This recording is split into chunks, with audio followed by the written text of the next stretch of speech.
that they were playing bridge with this family, Palestinian Christian family, very sophisticated, very rich. But they said, why don't you come along? I said, what am I going to do? And it said, well, Charlie will be there.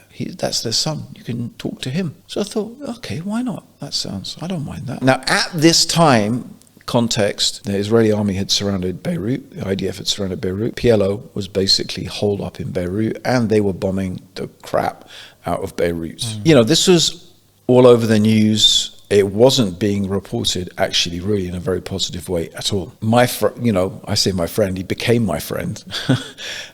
So Charlie, I was sitting down with Charlie, this happy, chubby, really super nice guy. Yeah. And he just said, what do you think of what's going on now, in Beirut? So I said, Israel. It's literally like I was a mouthpiece of Israeli propaganda. I don't remember consciously anyone sitting down propagandizing to me. It's literally what I was brainwashed with, just being a middle-class white person reading English newspapers and watching English TV. That's just what it is. So I was parroting, Hitler killed 6 million Jews. This is the land that God promised to them. Obviously, being a Catholic, being Christian, you have that connection, that biblical thing. You don't question any of that. It's the promised land for the Jews. A land without a people, for a people without a land. It was a desert. It was just, inhabited by these savages, these almost savage people, the Palestinians, and they came and they made it green, and they got to defend themselves because there's 20 million Arabs just ready to eliminate them at the drop of a hat. It's not that they're bad people, they're just fighting for their existence. So this was the sort of narrative. This is basically what I said to him,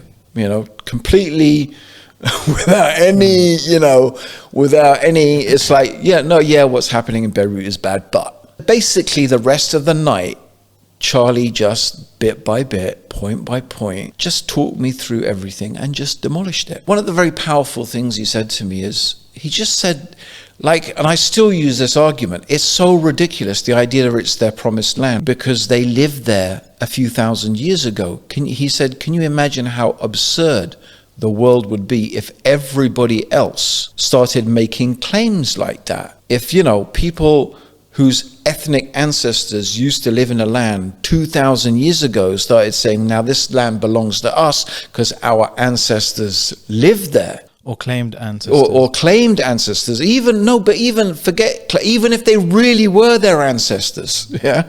Let's just take it at face value.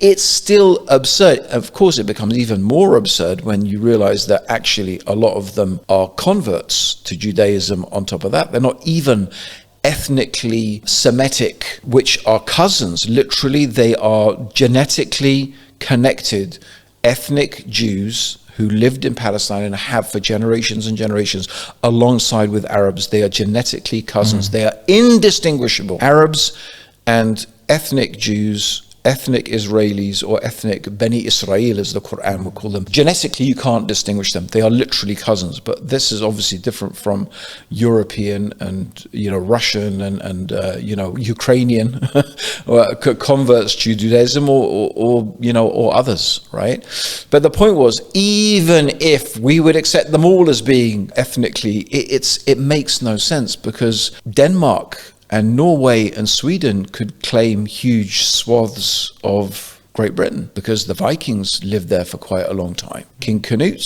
and the Vikings lived in England for a long time, so maybe they should just claim Yorkshire and bits of Scotland and Ireland and Wales. And imagine everyone started doing that, it would be mad. So that was that makes sense. That's not a very good argument.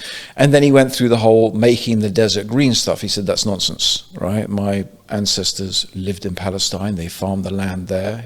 And he was just going through describing, and he might have even shown me pictures of his family and their farms and this and that. And that really didn't make much sense. Yeah. Why? So he just went through, and it was just logical. It wasn't, for me, there was no emotional connection. I was just saying what I had heard. So by the end of the evening, it was a massive paradigm shift for me. The thing that almost upset me the most is this thing that I was left in my head. Why have I never heard this before? That was the big paradigm shift in my whole life.